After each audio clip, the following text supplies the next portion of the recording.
DOJ won't just lose its new case against James Comey, it will get destroyed. I prosecuted threat cases.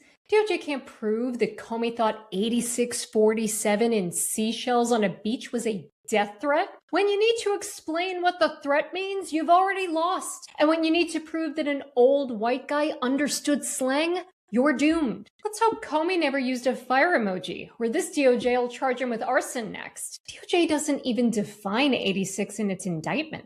Trump said 86 is a mob term for kill him. It's not. I've prosecuted mob cases. 86 isn't a thing. Even Merriam-Webster dictionary says 86 doesn't mean to kill. It means to get rid of.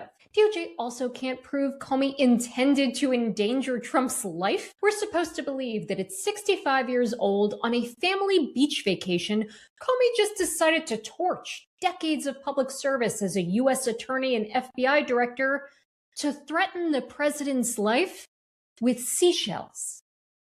Here's Comey's Instagram post caption. Cool shell formation on my beach walk. Yeah, super menacing. Even Trump knows it's lame. When Caitlin Collins asked if he thought his life was in danger, Trump's first words were, probably, I don't know. When you can't convince Trump beyond a reasonable doubt, you're not convincing a jury. And let's be real. If Comey posed a serious threat, DOJ wouldn't have waited a year to charge him. Comey thought the seashells were a political message to remove Trump from office. That's protected speech, not a crime. He took down the post the same day, denied knowing 86 was associated with violence, and said he opposes violence. Where's DOJ's evidence proving otherwise? It's not in the indictment. Wasn't offered at the press conference. Acting Attorney General Todd Blanche said, "We're not going to talk about the evidence we have." Why not? Prosecutors in high-profile cases don't hide their evidence. They inform the public about it, especially when the charge is threatening to kill the president. Blanche is so desperate to be Attorney General that he's acting like a thirsty Real Housewife, creating drama to stay relevant. His storyline? Going after Comey to impress Trump. Maybe he'll prove he's shameless enough to get the job. But make no mistake, when you come for a former FBI director with nothing but seashells, you're not a prosecutor. You're a puppet. And a punchline. To all units, proceed to your post assignments. All units, proceed to your post assignments. That's the sound of the police. Whoop, whoop. That's the sound of the beast.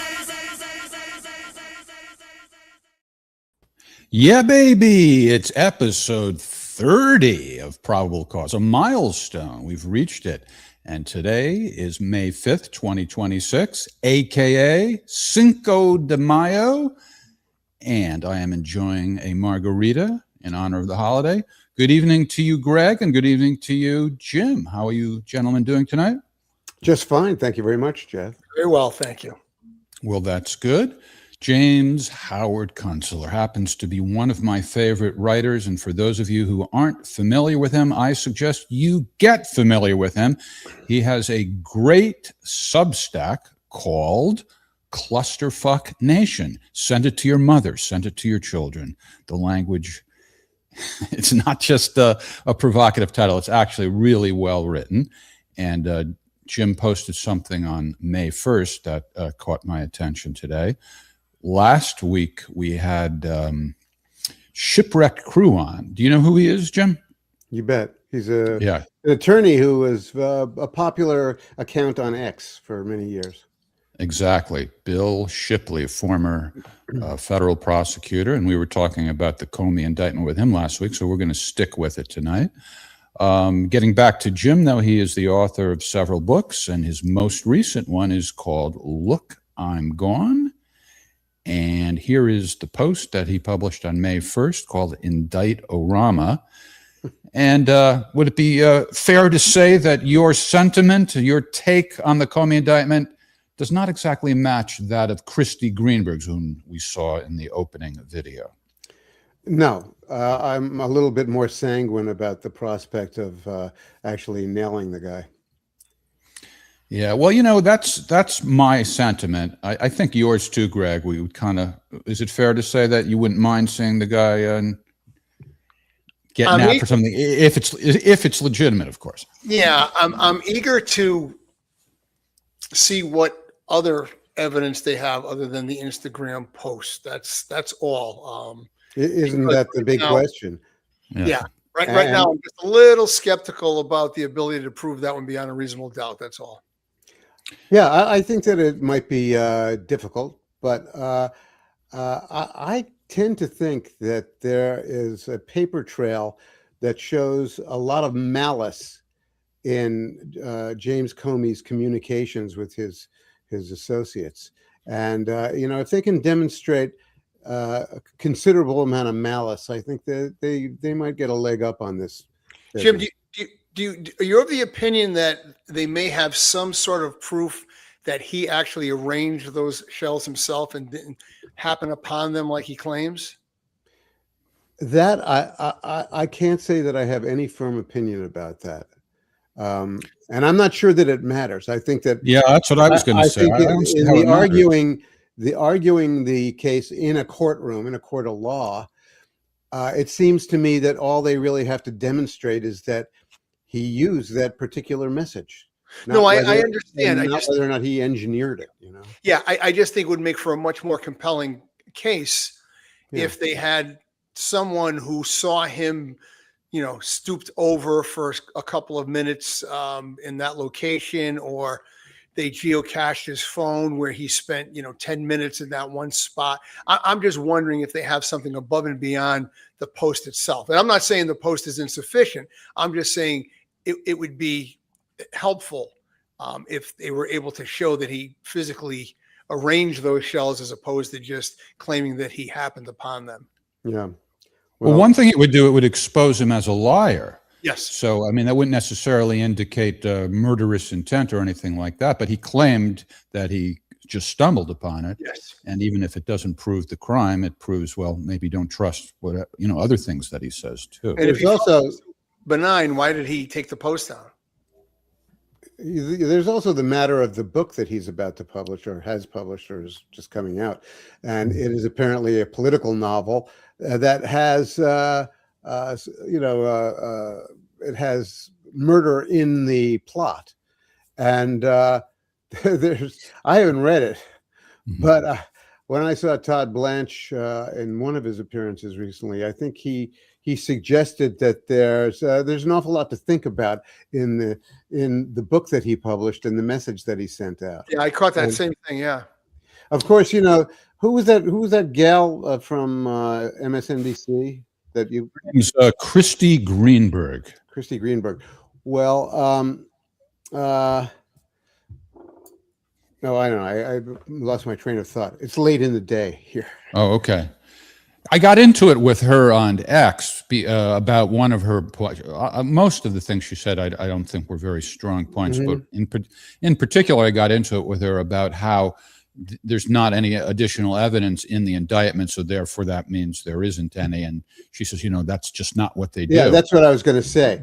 And on top of that, it's the protocol of the Justice Department to not talk about the particulars of a case that is still, being pursued. So they don't do that. Yeah. And so to expect to expect it is silly. It's obviously advantageous to keep the other side guessing because it gives them less opportunity to prepare for the case. So I don't even know why anybody would doubt that. What is her background, Jeff? I mean, she referenced prosecuting cases, but she looks like she's just got a lot. She said, maybe I'll find her X page. She brags about, she doesn't just say her title, but she sort of brags about it on her X page.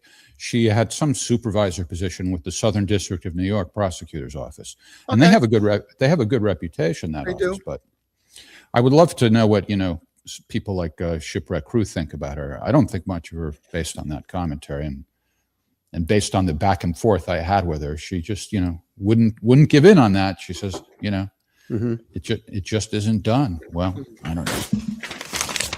Jim, So I have a question for you. I was curious. Do you think we're all in agreement that he will testify on his own behalf or not?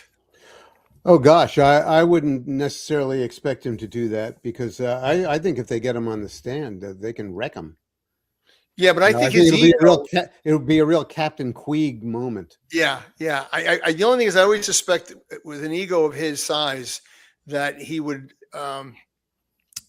relish the opportunity to get up there, but not necessarily be as effective as he thinks he's going to be. Yeah, well, I'd say let him try it. Yeah. You know, it's one of the better known things about the law that it's generally not a good idea to put yourself on the stand. You know, that's been well known for hundreds and hundreds of years. So, if he wants to go against that, you know, to grandstand, well, okay, let him do it. Well, I always got the impression that he thought he was the smartest guy in the room, and so I was curious to see if he's going to. You know, he gave all those smart aleck answers back in 2017 about why he sent and how and why he sent FBI officers to interview General Flynn, and basically, I mean, he just came out and said it. He said, "Well, we did it because we could." He bragged about it. He bragged about it. We did it because we could, and because we thought that he had a weak and disorganized government early on, and it would probably remain kind of disorganized throughout his first term. But you know, he admitted as much, and in the process, I think that he disclosed a kind of malicious attitude about how he conducted his job. So, but you know, this is a guy who's facing a lot of scrutiny right now, and this is not the beginning and the end for him, because for one thing, his perjury charge was not dismissed. It was not fully dismissed. It was, you know, dismissed, I guess,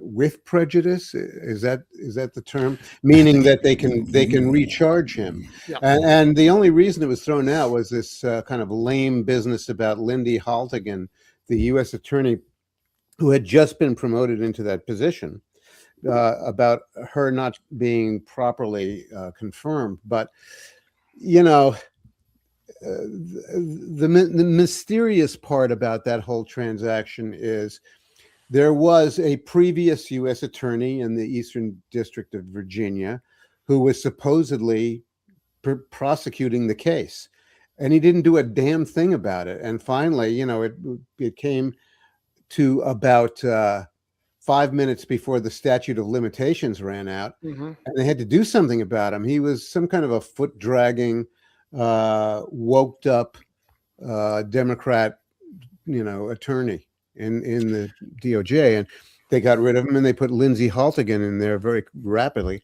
And I don't know that there was any procedural error. It may have simply been a judicial mistake that has not yet been corrected, and because, well, let's clarify this for the audience. We're talking about, I think, the perjury charge for lying. Right, but specifically, that was when he used a cutout, Daniel Richmond. No, that's another one. No, that's a case that is now being pursued in the case we're talking about right now is simply lying to Congress. But isn't that what the lie was about, or am I confused? I'm not sure whether it was, but what's at issue is not the leak. What's at issue is the lie.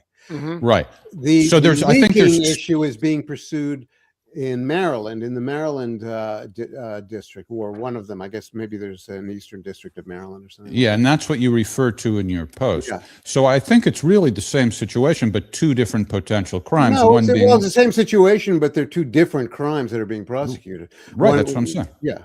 Okay. Yeah. So, but they're not done with him. Is the point? Is that, you know, they're waiting for an appeal on that dismissal of the perjury charge, and there's going to be some kind of a judgment about that from, I guess, from the Court of Appeal, the circuit, the Virginia circuit, and then you know, they're going to pursue the Daniel Richmond leaking business in Maryland, and then of course there's Florida, the RICO case.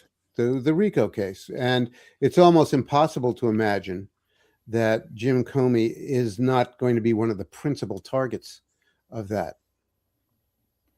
So he's going to endure some stressful times for sure in the coming months. Yeah. He says he's not worried, but, you know, who wouldn't be worried facing all this? Jeff, just for the benefit of the audience, would you just kind of flesh out the RICO case, because that one people may not be familiar with? Well, the idea of the case in the Southern District of Florida, which is being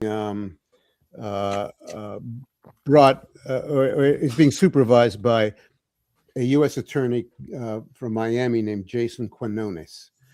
And the idea is that a lot of these crimes individually were attached to a 5-year statute of limitations.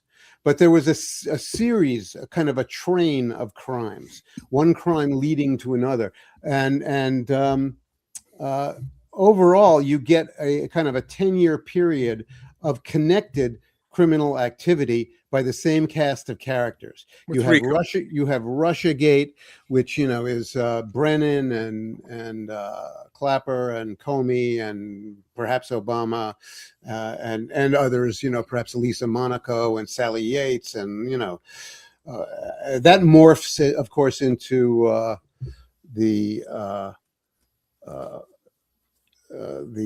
Steele dossier. Well, no, that is the dossier. It morphs into the Mueller special counsel business, which is a completely dirtied up operation. It wasn't really run by Mueller, who was not non compos mentis pretty much by the time that thing got going, and it was run by a bunch of DNC lawyers and DNC affiliated lawyers who were basically running a gotcha operation. And the remarkable thing, of course, is that they never got him. They never got Trump on anything, and they had to admit it. But it was a dirty operation, and I think we're going to, that's connected. And the people, Weissman and many of the lawyers who were involved in that, probably Norm Eisen too, who is the chief lawfare ninja of all the lawfare. He's a lowlife. He's a master of I don't know, maybe a dozen NGOs that get fed a huge revenue stream from the likes of George Soros and the connected organizations that funnel money into the DNC and to their fellow travelers. And so he's got millions and millions of dollars to just bring one lawsuit after another and to be involved in one operation after another. And indeed, he was involved in many of the operations that add up to a RICO conspiracy. Right. And Norm Eisen was the Senate's prosecutor, so to speak, in the first impeachment. He also managed. He was a counsel to Nadler's impeachment committee, so he engineered the charges, and he probably engineered them before the fact with the conspiracy that involved CIA agent operator Eric Charmella, who was assigned to the National Security Council as a kind of a mole from the CIA, and he was the one who complained about the Ukraine phone call, and then the intelligence community inspector general Michael Atkinson got into the act, and Atkinson had a long history of bouncing back and forth between the DOJ and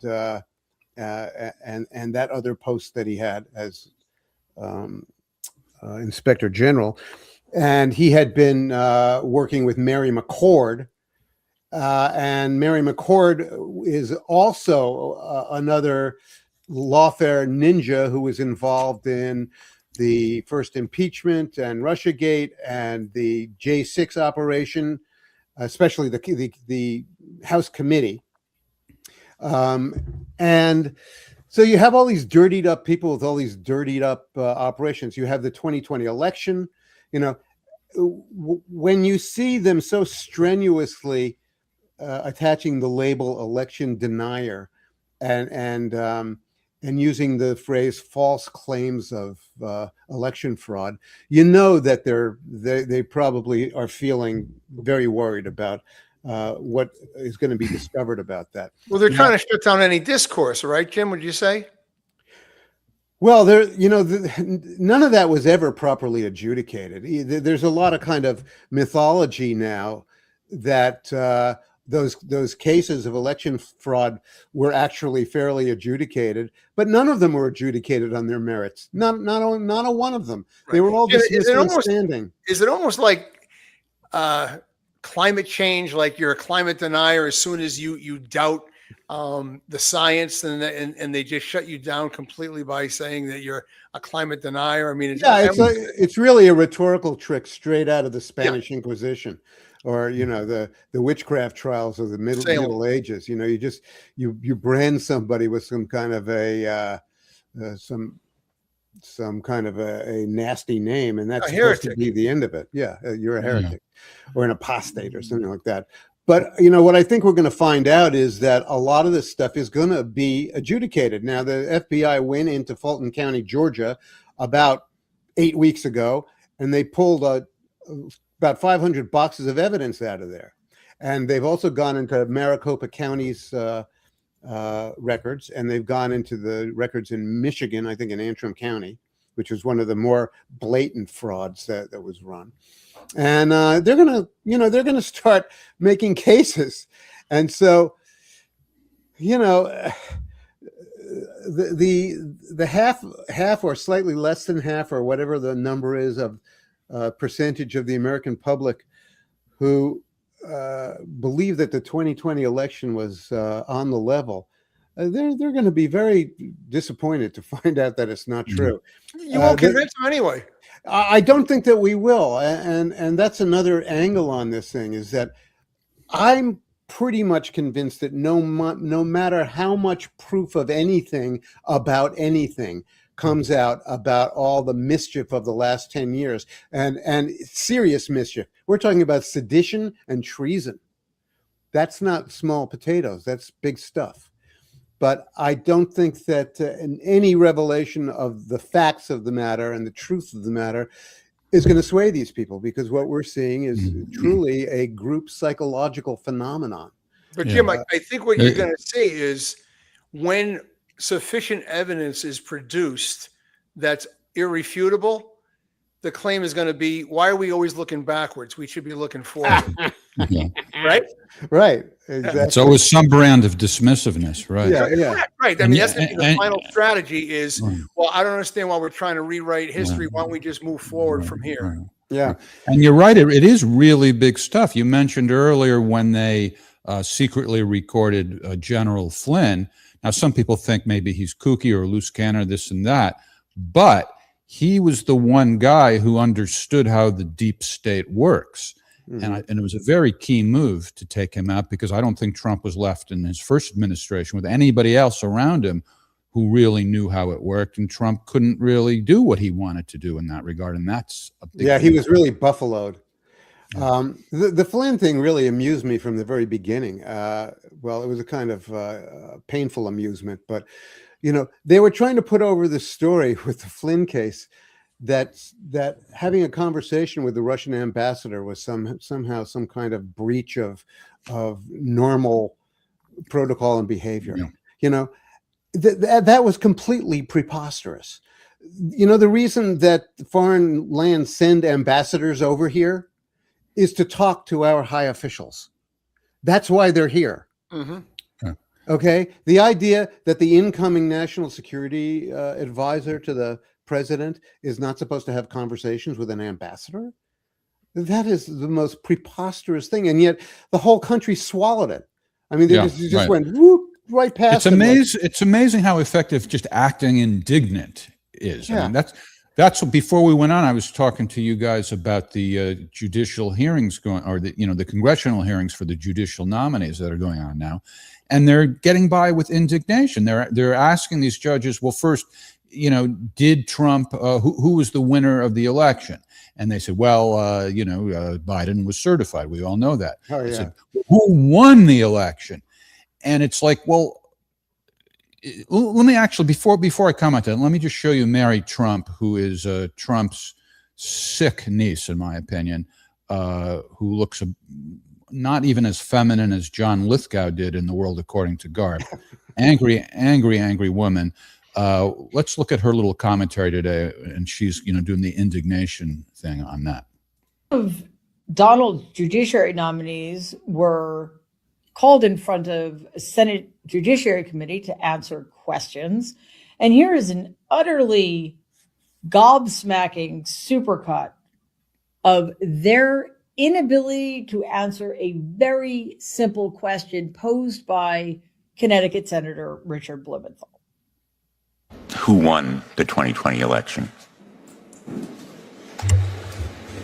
Senator, I wanted to be mindful of the canons here. I know this question has come up many times in these hearings, and it's become an issue of significant political dispute and debate. So with that, I'd say that that President Biden was certified the winner of the 2020 election. I have the same answer as my colleague, Senator. Same answer as the previous one? The previous nominee. The Senate did. Mr. Coons, how about you? Thank you, Senator. And I have the same answer as Mr. Same answer. Mr. Mark?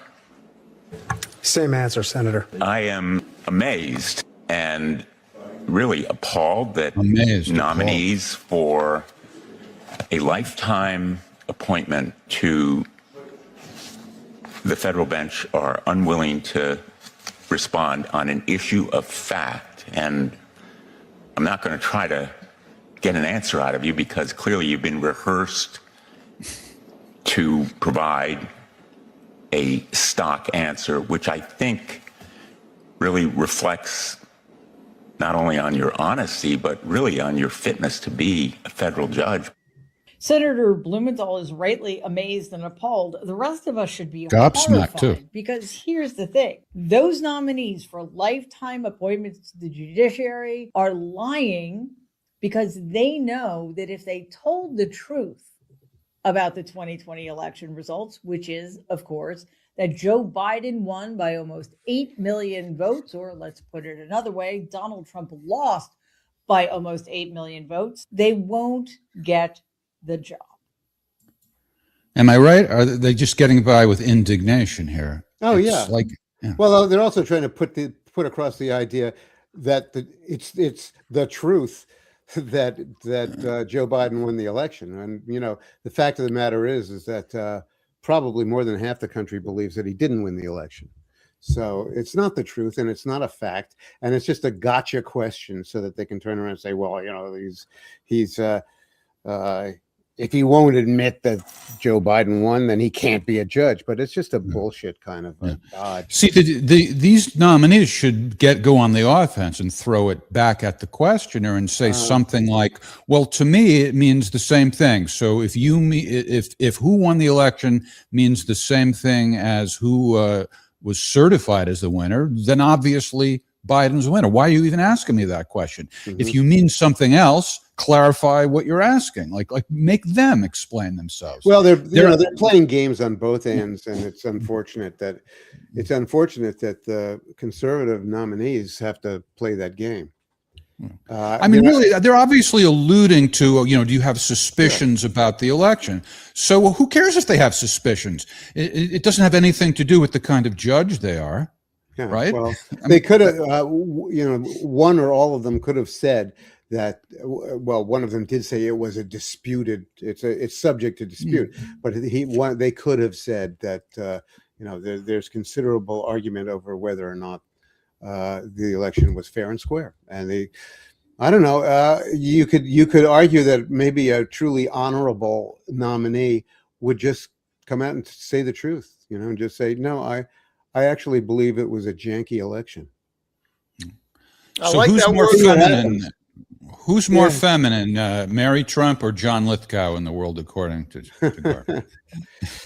I think at one time they used to say the word was a handsome woman, right? Yeah, well. So what I like about your article is that you went into you know, these other issues that refer to the kind of legal peril that Comey is facing. What's been in the news now mostly is just, you know, this indictment. I'm not sure I agree with you though about you know that it's really likely, or even it's barely even possible, I think, that they have him on the seashells. Well, we don't you know. referred to, well, no, that's true. Yeah, we should all. I would make the assumption that they wouldn't go forward with it if they didn't have some kind of hard stuff behind it. Because it's true. I mean, the seashell picture thing, the gag itself is a little bit slender, but if they've got other material behind it, it's just hard to imagine what that might be. It's hard to imagine what that might be. You referred to written messages back and forth showing how hostile he is towards Trump, but that doesn't add up to murderous intent. It depends what the content of the letter is or the email, doesn't it? Well, of course, yeah. I mean, we don't know how murderous his expressed thoughts might have been. Is he that stupid? I mean, he has done one stupid thing after another to manage to remain under public scrutiny for all these years since that initial business that went on in 2017. He probably could have found some way to, in 2017 or 18 to make amends for what happened or to come up with a better explanation or something, but he hasn't. He's remained very firmly in the camp of in the lawfare camp of people who are determined to wreck Trump, his administration, everyone who's adjacent to him, every lawyer that he has ever hired. This is really a very, very strenuous campaign to ruin somebody at the same time that they're wrecking the country. Jim, I get the impression he revels in the controversy. Like he so enjoys the attention that he finds ways of becoming controversial. Well, nobody had to twist his arm to put that seashell message out. Right. And, coming in a year where there's been one assassination attempt after another, you kind of have to take these messages seriously. Yeah. Well, the thing that struck me was, if I was able to be a prosecutor, and whether he's on the stand or not, is to just somehow convey to the jury, this is a man who's never been a waiter. He's never worked as a short order cook. He's never worked in a casino. However, because they love to reference, 86 in a casino means this, and 86 in a kitchen means this, and I'm thinking, well, what does 86 mean to someone who prosecuted organized crime cases in New York? Mm-hmm. That's fair, but again, it doesn't. That still doesn't extend to the point of showing that he has murderous intent. Well, even if murderous intent, Jeff. Well, even if I think, if I'm not mistaken, Jim, I think you said something like this in your post. I think you were implying, if you didn't say outright, that it would be a crime if he was sending a message to the lefties that he wanted them to kill him. And I don't think that's actually a crime. It has to be imminent. I don't think it's a crime to say that you would like someone to be killed. Well, the statute, though, is a little broader than that, I think, Jeff. I think if it incites someone to commit the crime of violence, then you also incitement has to be imminent, though. I mean, if it happens 2 years later or something, people often say they want somebody to be killed. They wish they would die, all kinds of things. It's really nasty. I'm not trying to sugarcoat how nasty it is, but it's protected by the First Amendment. But I think you have to weigh in the fact that the position that he held changes the optics of it. It's not, some political activist, shouting from a soapbox in the middle of New York City. This is the former director of the Federal Bureau of Investigation. He should have known better. Of course. Yeah, but that's, I mean, he should be held to a higher standard.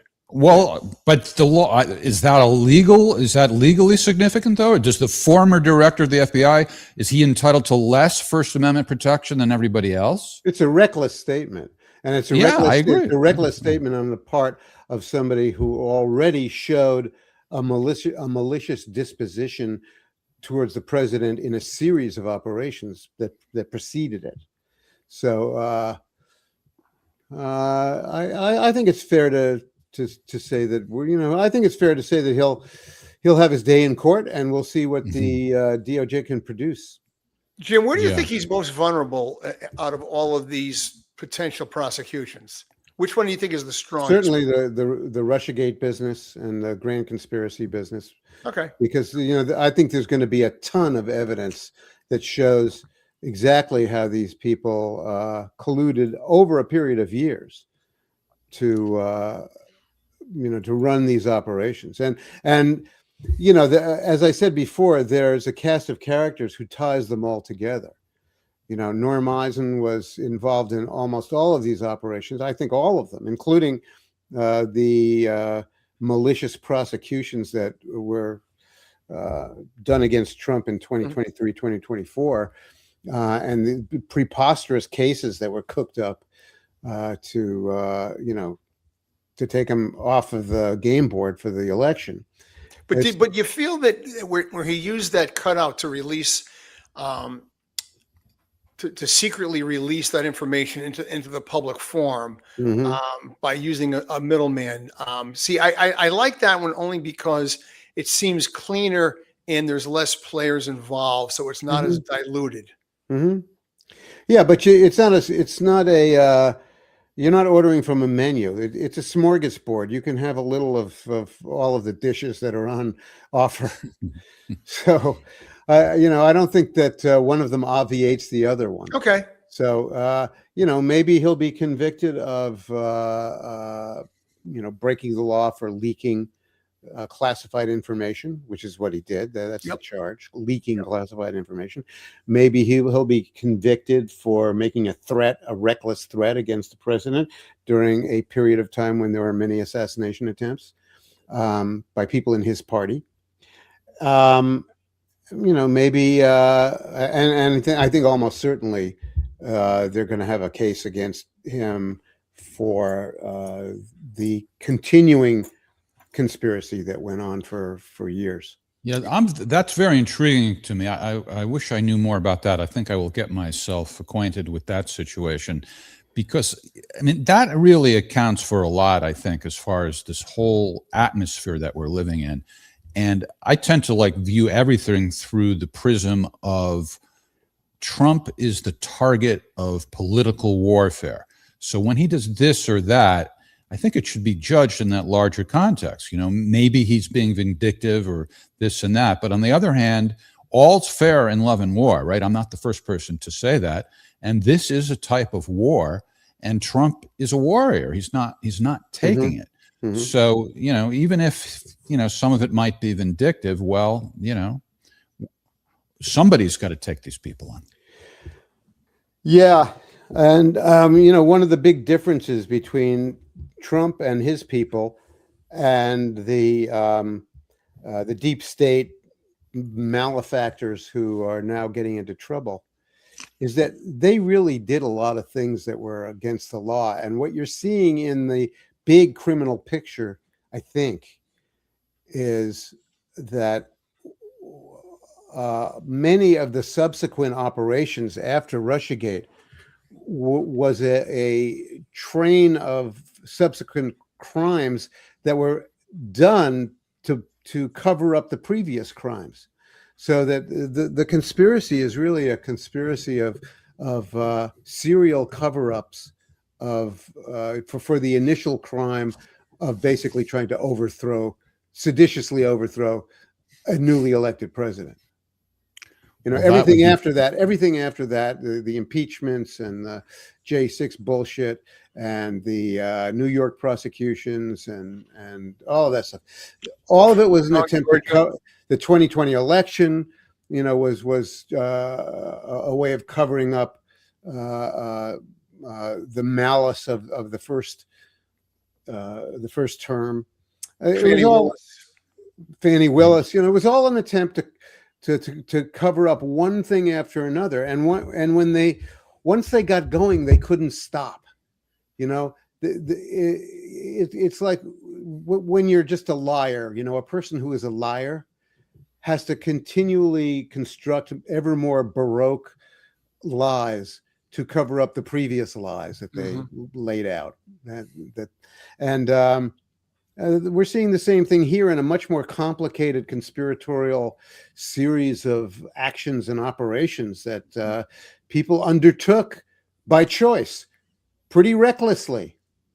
the whole Russiagate thing, the whole and beginning with Hillary Clinton and her attempt to conceal the bad behavior that she was criminally liable for, with her emails and the server, and using a private server to transmit classified information.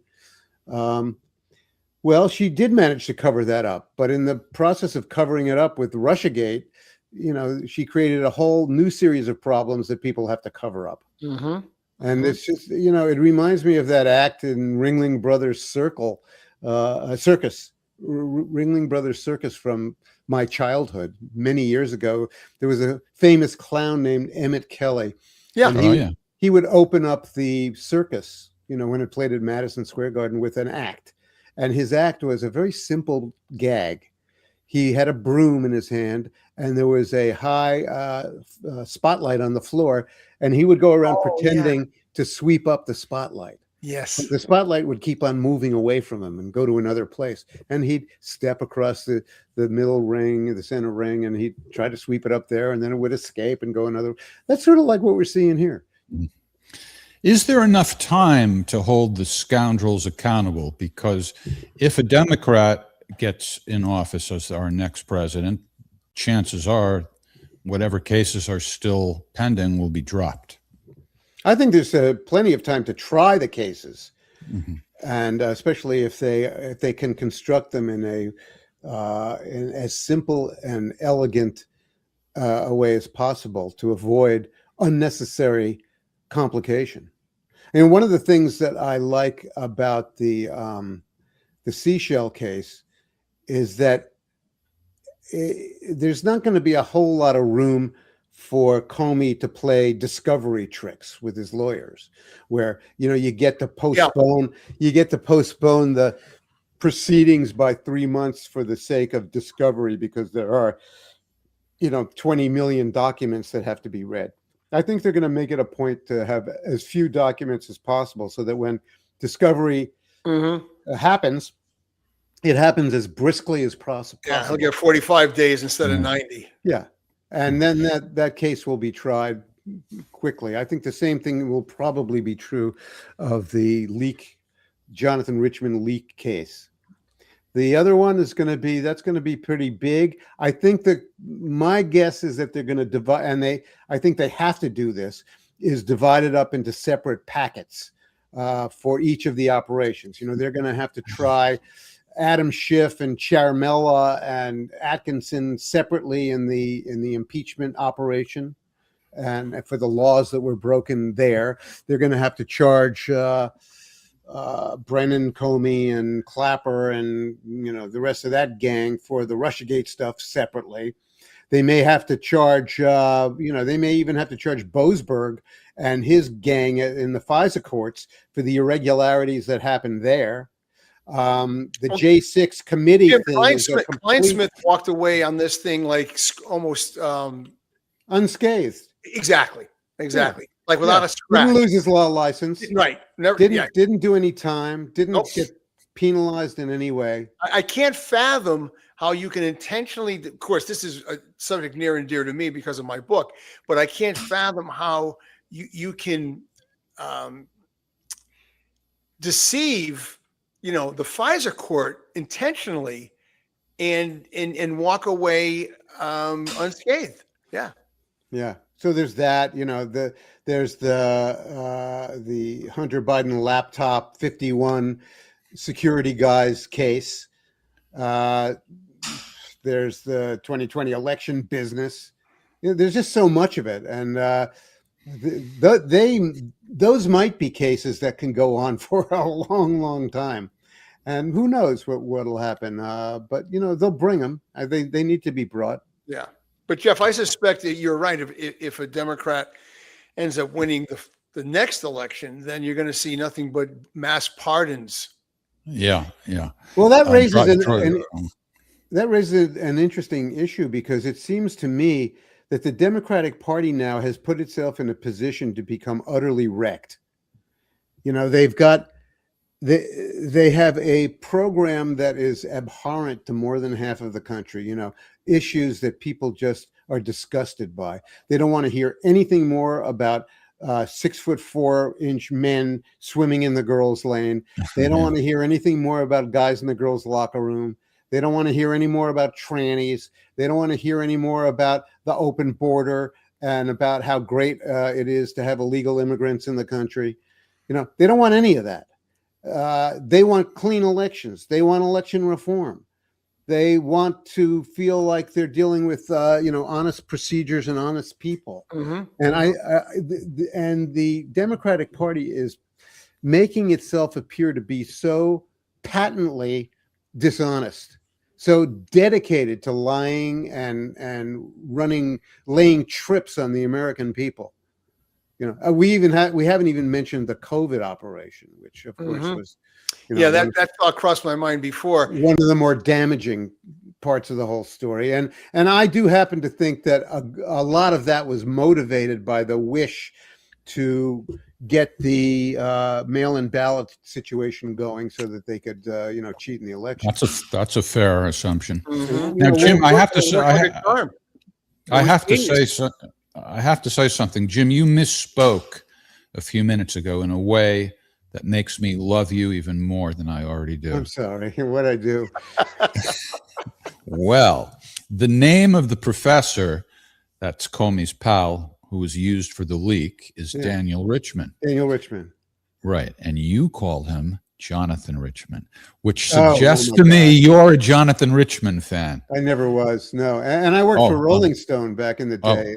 Okay. And I know I always said Jonathan Richman was kind of a goon. Oh, okay. I'm a fan. He had a band called the Modern Lovers. Right. And it was a twerpy kind of an operation.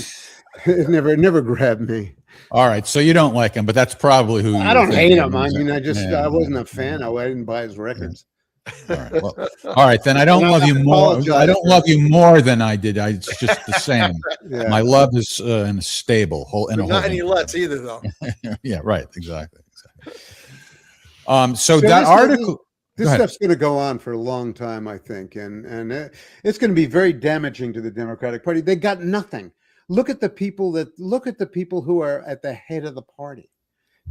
Kamala Harris, who ran for president, she just yesterday she endorsed Mayor Karen Bass who's running for mayor of Los Angeles. Can you imagine a more destructive political figure than Karen Bass? I mean, the havoc that she's left behind destroying LA. And what Kamala Harris said was she's eliminated homelessness. Is anything more idiotic than to? I didn't know she said that. She really said that? She said that yesterday, that you should vote for Karen Bass because she's eliminated homelessness. Who does she think she's fooling? She's out of her mind. She's both stupid and crazy. But these are the kinds of people who are leading the Democratic Party. But Jim, half of the audience that listens to her is going to be convinced that homelessness was eradicated. Yeah, well, there's this thing called video that's a kind of a factor. Yeah. In fact, they were showing video of the streets of LA, with that comment, and it's horrible. So anyway, you've got Kamala, you've got Gavin Newsom, who seems to be completely out of his mind, and they don't exactly have a deep bench, do they? No, nobody in American history, nobody in a political party or faction in American history has destroyed a state or territory more completely than Gavin Newsom. It's really a remarkable job that he's done. So who do you think it's going to be? I mean, I know it's a little bit early, actually a lot early, but any thoughts about who is going to be the nominee? No, I don't think that you can possibly tell. I'm not sure the party is going to be functioning by the time the 2028 election comes along. Look at the California situation. The front runner. Swalwell. Well, he's out of it. He's out of it. Big Gretch. No, but I mean, I think that's part of it. Is they look at all the people that were touting him. I mean, what you've got at the top of the Democratic Party for the gubernatorial nomination is you've got this woman, Katie Porter, who is a monster. You know, she's completely unattractive and unappealing, physically, mentally, verbally. She's got nothing. She has no charm, no political charm whatsoever. She's a mean person. You know, and what is she best known for? She's best known for dumping a bowl of a pot of red hot mashed potatoes over her ex-husband's head. That's what she's best known for. And then you've got Tom Steyer, the billionaire, who's saying absolutely ridiculous things, like, you know, he's gonna fight with his last breath to support the tranny issue, and you know, he's right. I pulled up a video clip of Katie Porter for those who aren't familiar with how charming she is. Let's take a look at that. What it showed is if we don't electrify our transportation sector, that we're going to lose more than 500,000 Californians dying prematurely to air pollution and other problems. And the state could lose. Get out of my fucking shot. I wanted to tell you that that's actually incorrect. It's not that it's electric vehicles. It's that if we don't meet the commitments under the Paris Climate Accord. Okay, it does. Okay, you also were in my shot before that. Stay out of my shot. The question is, what do you say to the 40% of voters who voted for Trump? Oh, I'm happy to say that. It's the do you need them to win part that I don't understand. I'm happy to answer the question as you have it written, and I'll answer it. And we've also asked the other candidates, do you think you need any of those 40% of California voters to win? And you're saying, no, you don't. No, I'm saying I'm going to try to win every vote I can. And what I'm saying to you is that... Well, to those voters, okay, so you... I don't want to keep doing this. I'm going to call it. Okay. Thank you. You're not going to do the interview with us? Nope, not like this. I'm not. Not with 7 follow-ups to every single question you ask. Every other candidate has answered our follow-ups. I don't care. Oh, no, that's going too far. Oh, come on. Come on, Katie. Come on. No need to get violent.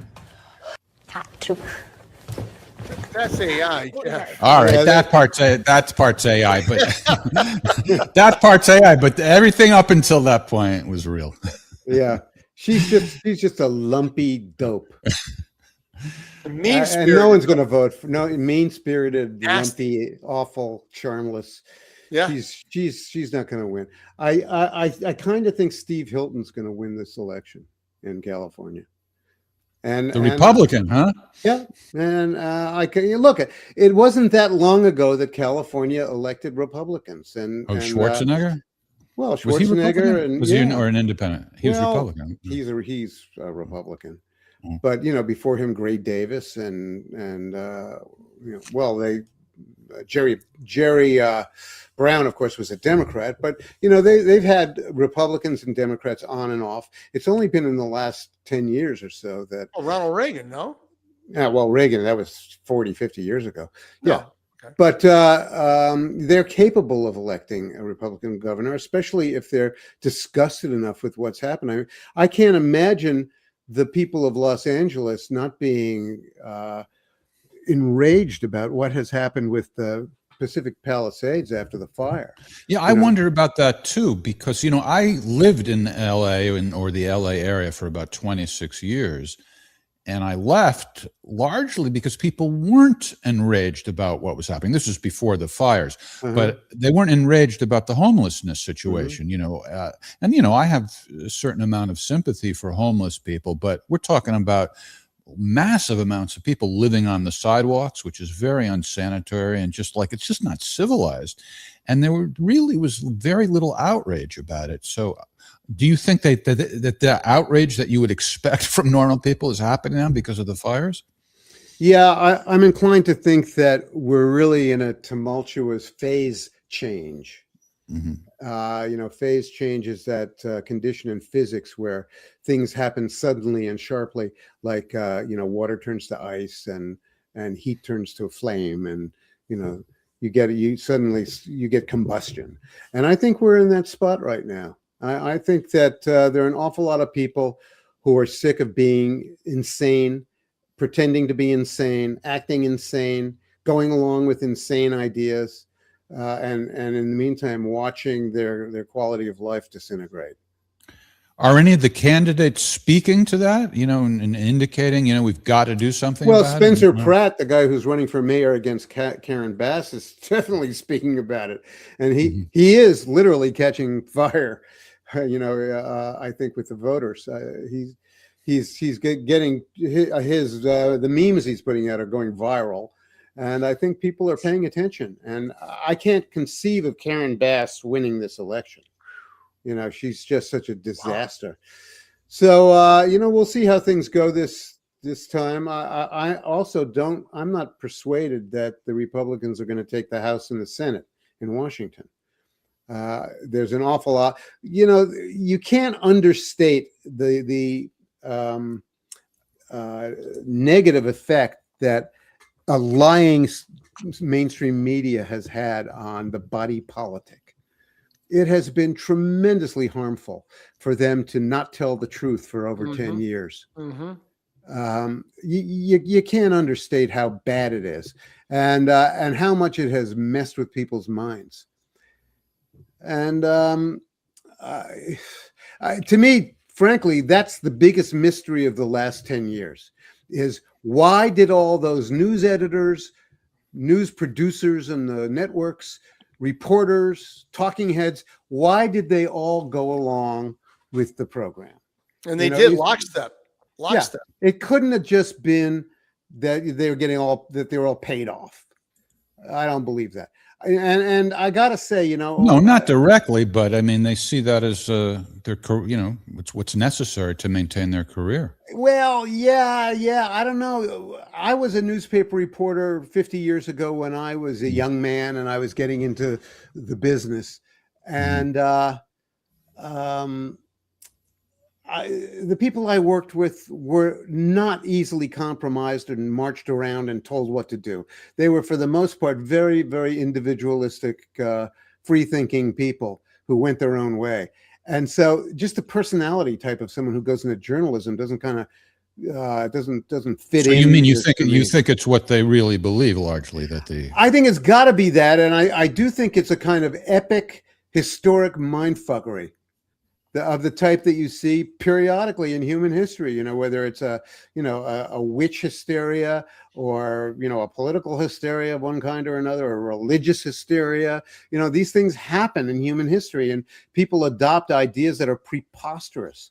Now, years ago, not that many years ago, but back around the COVID times, a Belgian psychologist named Matthias Desmet was writing about this, and he described it as a mass formation psychosis. His work grew out of the work of Hannah Arendt, who was a post-war essayist and psychologist, I guess, who wrote about the horrors of the Nazi experience in Europe in the mid-20th century. And so she was trying to describe the conditions that led to the German people swallowing Nazism and falling into lockstep behind it. And Desmet has a similar kind of theory, and it has to do with the way that large groups of people handle anxiety. And if they're really worried about something in a generalized way that's very hard for them to process, they will find a target for their anxiety, in this case, Donald Trump. And they will construct a kind of psychotic narrative to explain why he's the devil, and why they have to do all the extreme and insane things that they're doing to counter his malign influence. And I think it's true. I think Desmet was correct that what we're seeing is a historic, epic psychological disorder of the mind. But these things come to an end. There's a new journalistic standard that has emerged during the Trump era that I think is very insidious and under-noticed. I think it's a big deal, and I'm wondering what you think about it. And that is that, of course, op-eds are one thing. No problem expressing one's opinion. Nothing wrong with op-eds. But in straight news stories, it's become the norm to refer to Trump's claims that the election was rigged or anything along those lines is false. And baseless. That's their And am I right that I don't think that standard exists with any other issue? Absolutely They would normally say something like, "Oh, his unproven claims controversial" or something like that. But they don't. Otherwise, I think say as a fact that it's false. What's up with that? What's up with that is that's an operation. That's a mindfuck operation. And it goes against journalistic ethics, and that's how they roll now. They have an agenda. They have an agenda that they're pursuing, and that's it. Right, but getting back to what you said a couple of minutes ago, is that an example of how they actually think, or is that an example of them playing along with the powers that be? I think that's an example of how they become hostage to the set of ideas that they have been made captive to. That once you are captive to that, and one part of this that I think is underappreciated is how much this belief system of the woke, progressive, crypto Marxist political people are that a lot of it is really based on status maneuvering.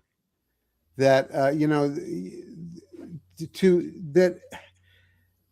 in order to fit in and feel good and enjoy a position of esteem in that group, you absolutely have to go along with these idiotic ideas. And one of the points that Desmet made was that in the process of this thing playing out, you will be asked to swallow ever larger absurdities.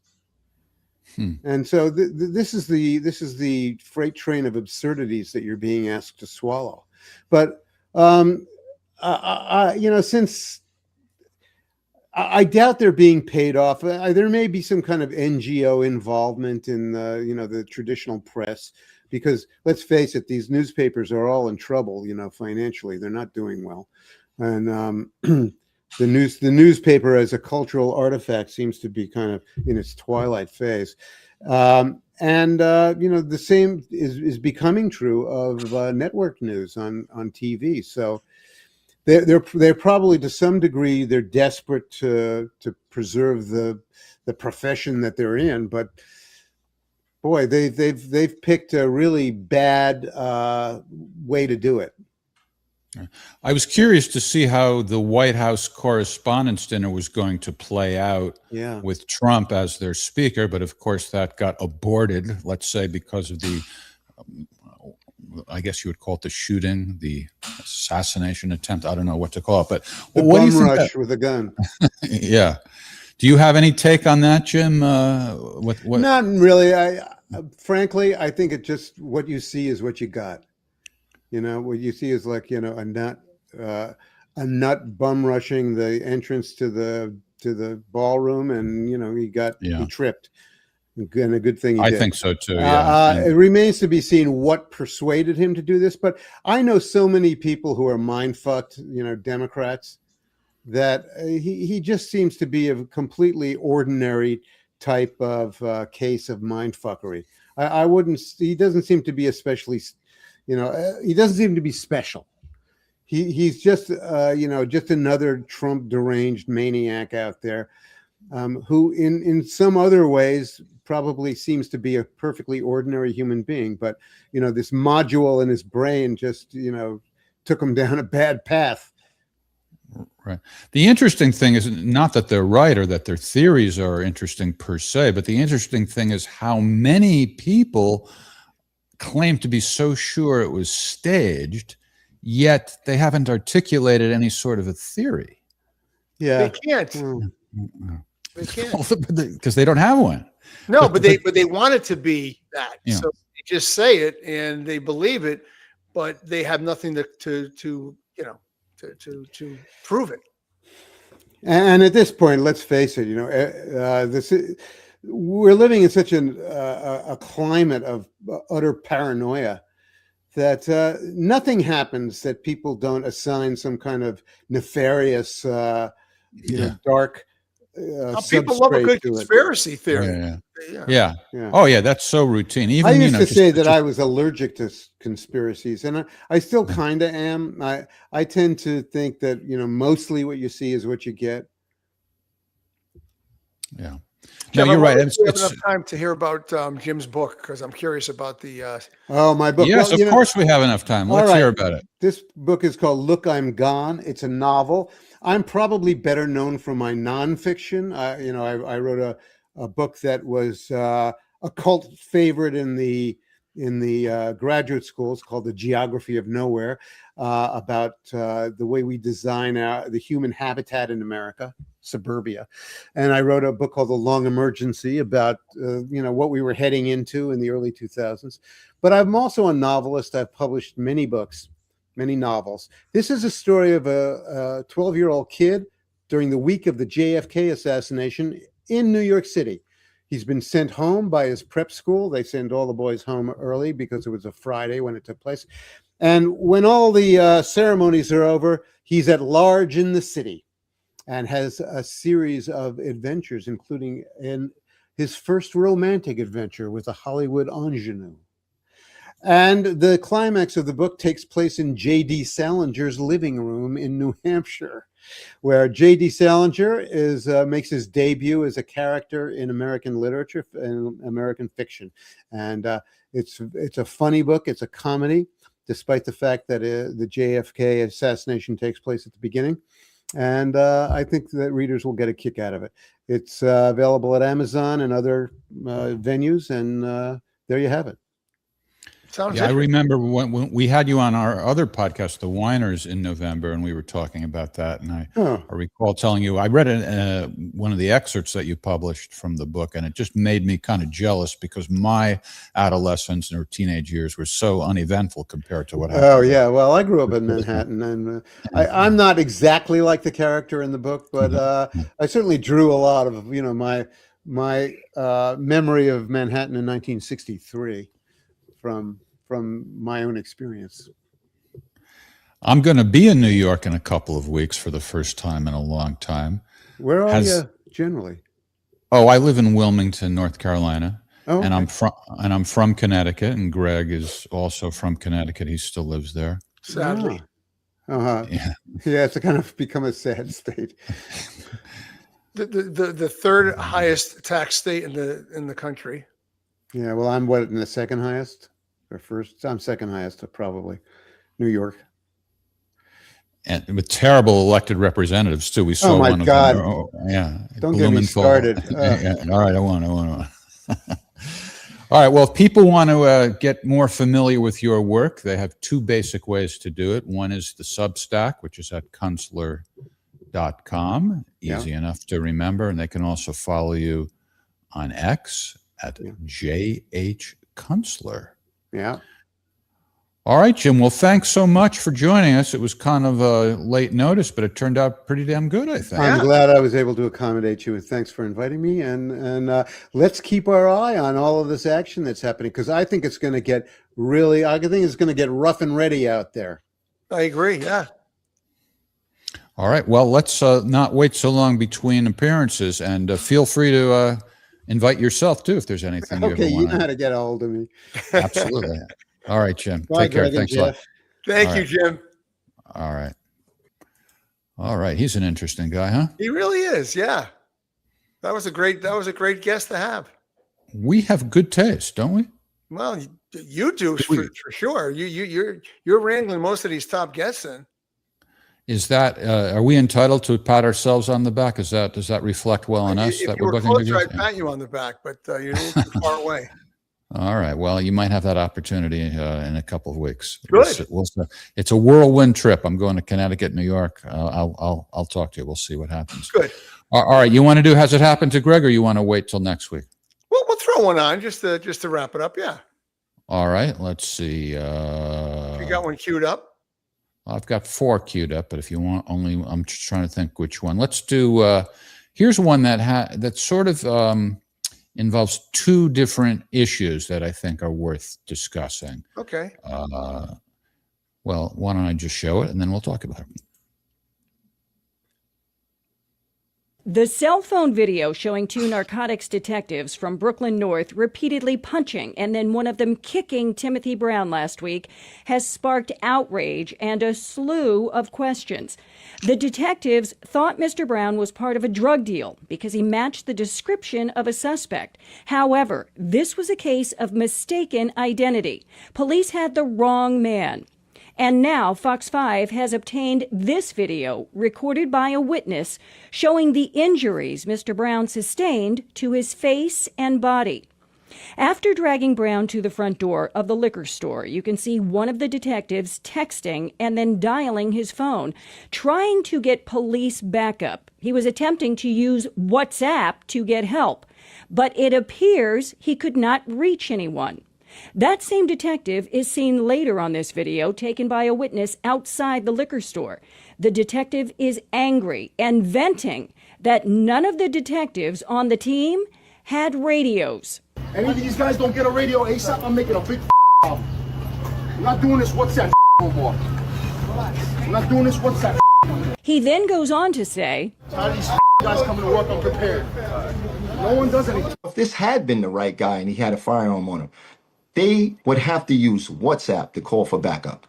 That's insane. Tariq Shepard is a retired NYPD deputy commissioner. He says undercover narcotics detectives put their lives on the line. It is dangerous work, and they need the proper equipment.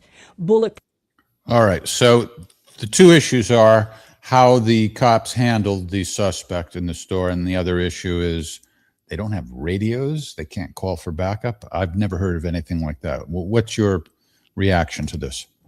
Well, I mean, you've got to be able to justify if you deliver a strike or a blow, like why it was necessary to do that.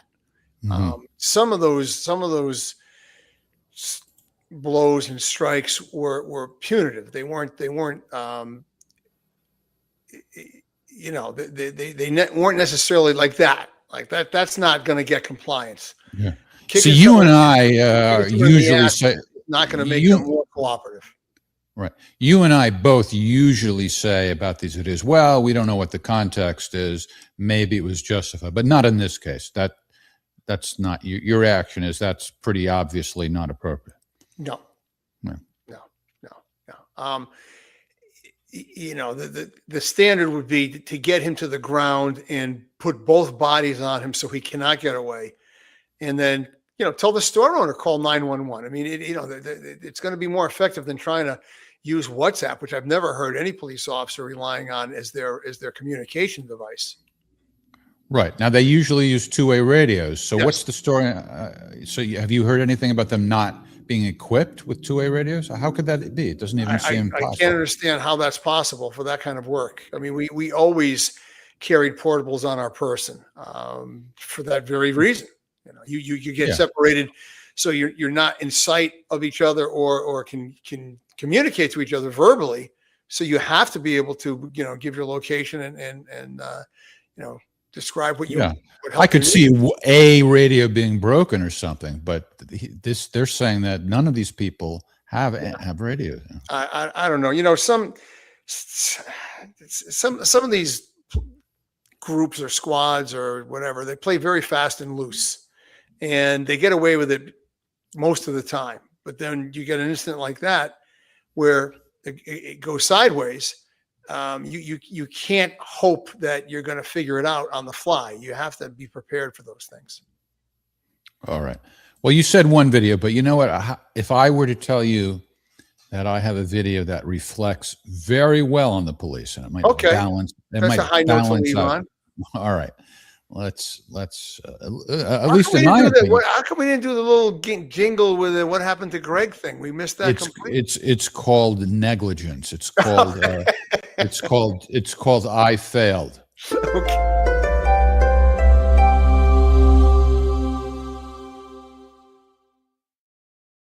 Better late than never. That's fine. All right. So here is, I don't know if you'll agree, but I happen to think that this police officer handled a very weird situation quite admirably. Let's see if you agree.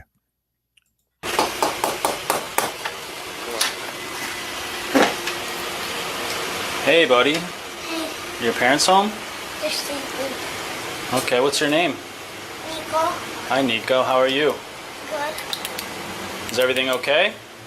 No. What happened? What's wrong? There's a monster under my brother's bed. There's a monster underneath your brother's bed? Yeah. Oh my goodness. Did you let your parents know? No. You just called 911? Yeah. Okay. Interesting. Can you tell me what the monster looks like? It looks big teeth, black teeth. He's black with It had big like a teeth? signal last year because the police came again. Oh my goodness. All right. Did you hear any noises or anything, or No, like scratching sounds? Oh my goodness. All right. Do you think we can cover this with your is that a Nerf gun? yeah. You think we can handle it, or should we call the SWAT team? Me and you. Okay, we can do that. Do you know what the SWAT team is? Yeah. What are they? They're the professional police officers, and they're very technical. They are the best dogs. Really? Yeah, little bugs here. What else? That's awesome. Yeah. You see this thing right here? I'm actually a SWAT guy. I know. So I think we can handle it. You want to show me where your brother's room is? Yeah. All right, let's do this real quick. Can you be in the front? Yeah, go ahead. Go. Don't stay. I will cover. Okay, I'm following you. I don't know. Where's the room? At the end here? This way. Down the halls. To the right? Yeah. I'll make it a 334 Go this way. Under the bed. I'm just taking a quick look. He has a two-way radio. I just heard it. Oh, yeah. It's a nice room. This is your room or is your brother's? Okay. And some monsters underneath the bed? Yeah. Okay, let me just see what we got here. It's a brave cop going in there against the monster. Oh my goodness. I think I know what's scaring you. What is this thing? Is this the thing? Is this the monster? Yep. Oh my goodness. I think it's just a toy, buddy. You want me to get rid of it for you? Maybe we can put it outside so you can get some sleep tonight? Yeah. All right. No problem. Wow, you did the right thing. I know you were nervous, but next time you got to tell your parents, okay? Okay. All right, let's take a little walk here. Wow, what is this? Was this like a Halloween mask or something? I don't know. Yeah, I don't know how it ended up in your bed. You know what? This would scare me. I have a little boy your age too. I know this would really scare him also. Wow, okay. I think it's like motion sensor. It just goes on and off, huh? Yeah. You know what? You did some excellent job. And we didn't need the SWAT team. So I'm going to go get you something from my car real quick, okay? I think you're going to really like it. So stay right here. I'm going to put this guy in the back seat, okay? Super cute, this kid. All right, I'll just lower the volume. He's going to give him a little badge. Am I the only one who's wondering what's up with the parents, that they don't wake up while there's a cop wandering through their house? Wow. I mean, I would be nervous as the police officer for fear that the father would come down like with a baseball bat and hit me. Challenge medal. Yeah. Because now you're an official. You know what I'm saying? I mean, that's a lot of time to spend inside somebody's house. It was not explicitly said, but the impression I have is that they're home. Yeah. Yeah. You're locking the door, okay? Yeah. I mean, had that been me, I think I would have rang the doorbell to make the parents wake up, only because I'd be afraid that they'd be terrified that there was somebody in their house that. But it worked out nicely. Yeah. But otherwise, he was a nice guy, that cop, right? Oh, yeah. Very nice. Yeah. He was a sweet kid. And, it's one thing if they've got other things that are really important to go to at that time, then maybe would say, oh, not such a great thing to. Yeah, no, it seemed like he hit him at the right slow time. Right. All right. Should we end it there? Sure. That was a good one. All right. Tomorrow night on Ask the Inspector, after a 2-week hiatus attributable to Scott Ritter's postpartum grandfather duties, we will return at 7 p.m. Eastern Time. And then on Thursday night, join us on The Whiners when our special guest will be Garland Nixon. Thank you, Greg, and thanks to our beloved audience, and thanks to our guest, James Howard Kunstler. Are you going to say goodnight or just look beautiful? Oh, yeah, no, I want to make sure you were done with your wrap-up. But, all right, yeah. Great job tonight. Thank you, and happy Cinco de Mayo. Same to you. Enjoy that margarita. Feliz Cinco de Mayo. Good night, everybody.